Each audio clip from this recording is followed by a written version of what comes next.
Hello, everybody, and welcome to this. I guess it would be the third week of public speaking. Um, Finished presentation one. Overall, I was pleased with the first steps that we took.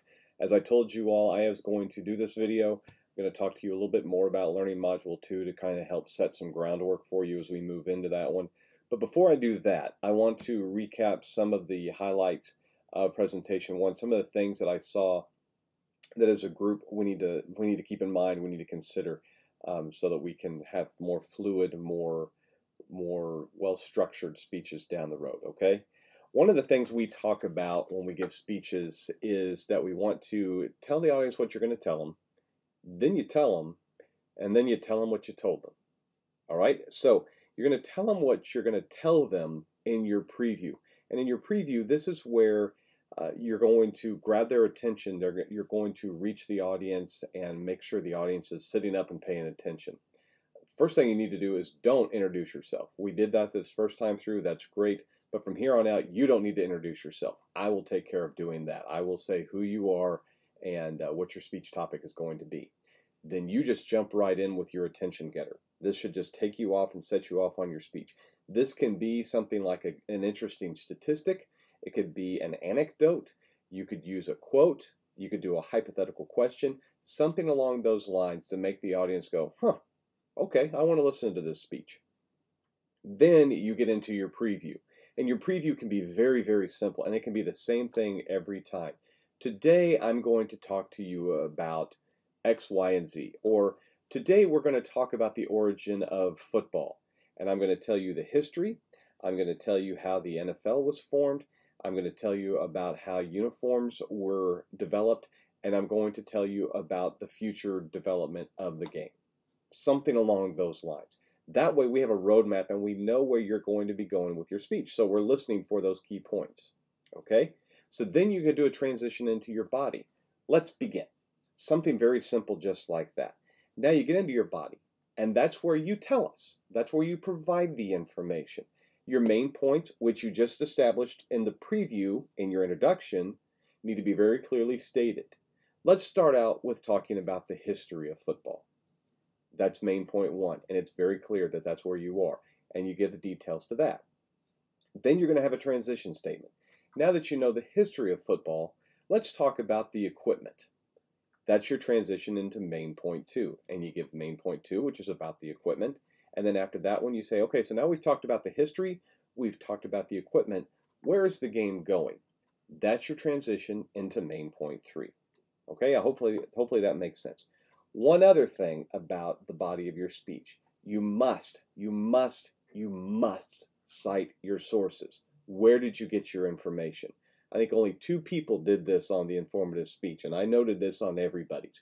When you did your outline, you all have a bibliography. You all had to do some research. You weren't there when football was invented. You weren't there when the Sphinx was created. You weren't there when the Declaration of Independence was signed. So you don't have first-hand knowledge. You had to do the research to find out some of this information, to find these statistics, to find these names. You need to state where you got that information. And it can be something as simple as stating, according to the Encyclopedia Britannica, or according to a January 5th, 2012 article in the Kansas City Star. Something as simple as that. And this is critical because if you don't cite your sources, you're guilty of plagiarism.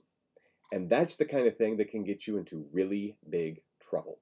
So when you when you give a statistic or a fact or you provide information, cite where you got it. You don't need to cite it every single time within that body.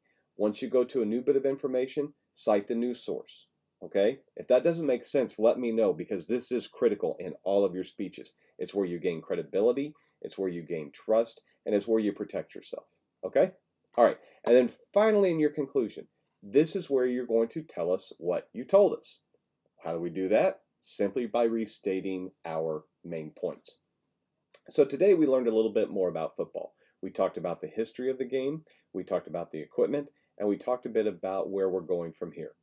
Okay, so now you've just restated all those main points. So you've already told us what you're going to tell us in the intro, you've told us in the body, you've told us what you told us in the conclusion.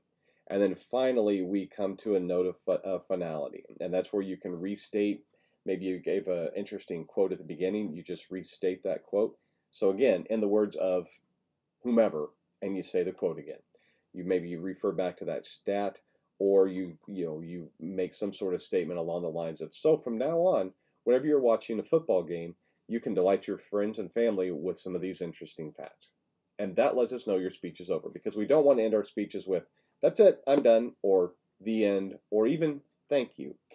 It ought to be very clear that you've reached the end of your speech. Okay? All right. So that's some of the things that I wanted to hit on from your first presentations, some things you need to keep in mind as you move forward. We're now into Module 2, and your second speech is, again, a speech to inform. This one is a 5 to 6 minute speech, so you still have 6 minute max, but you have to get to 5 minutes. And I want you to choose one of two options. You can either do a speech of definition, or you can do an origin speech. A speech of definition is going to be looking at a term like postmodernism, impressionism, education, but you're going to define, what does this mean? What is this? Or you can do an origin speech, an origin of a word, or of a religion, or of an idea, or of a sport, or something along those lines. But it's an informative speech, and it's one of those two options. You're not doing both. Don't try and combine it. You're either going to give us a speech of definition, where you define a term and what does it mean. It's going to be a little more abstract. Or you can do an origin speech and how something originated. Okay? There are a couple of additional things in this speech that were not in the first speech you gave. So if you go back to the introduction, you still have your attention getter and you still have your preview speech, but you're also going to want to introduce your topic and your purpose, and you're going to want to relate it to your audience. Many of you did this. Many of you came in and said, I'm going to be speaking about the Taj Mahal. And I think people will be interested in the Taj Mahal because it's one of the 7 wonders of the world. And that's all you have to do with it.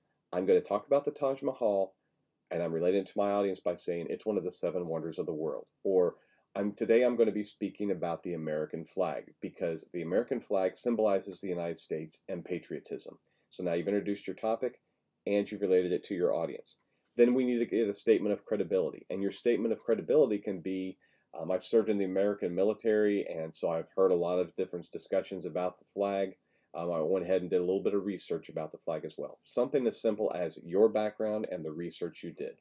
The example I gave you, if I were to do an origin speech about football, I might state that I spent 15 years as a college sports public relations director. I played college football, so my life has been deeply embedded in the sport, have been playing it since the 6th grade, and I really found it interesting. And I know many of you are probably going to be football fans too, because it is the most popular sport in America. Something along those lines, okay? Then you have your body. You need 2 to 4 main points in your body. 2 to 4, not 3, not 1, not 5, 2 to 4, okay? 2, 3, or 4. I will send out the checklist for the outline to make sure that those are put in the proper format when you do your speaking outlines, because your speaking outline and your statement of why you are doing this speech, you need to send to me before your speaking date. Make sure that gets to me before that. But your speaking outline is not complete words. I'm sorry, it's complete words. It's not complete sentences. That needs to be short phrases to help you speak more extemporaneously, which, by the way, you all did very, very nicely. And this is difficult in this environment. Talking to a computer screen and doing an extemporaneous speech without reading it is very difficult in this environment. You all did it very, very well. Let's do it again. But your speaking outline, that helps by not having it in full and complete sentences, because if it is, we have a tendency just to read it. And that's a different type of speech. That's a manuscript speech. That's not what we're doing.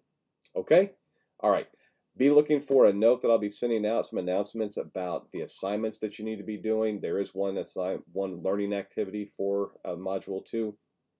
Make sure you're doing the quizzes, gang. Most of you did all of them. A couple of you only did 1 or 2, and that is really going to adversely affect your grade. Make sure that you are getting those quizzes done.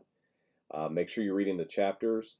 There is a sample presentation. Take a look at that. And if you have questions, if you want me to take a look at a rough draft of your outline before you get into it, I will be happy to do that. Just don't wait till the last minute, okay? Because that way, and then practice your speech, okay? Any questions? If you're here on campus, come see me. I'm in Martin 136C. Email me or give me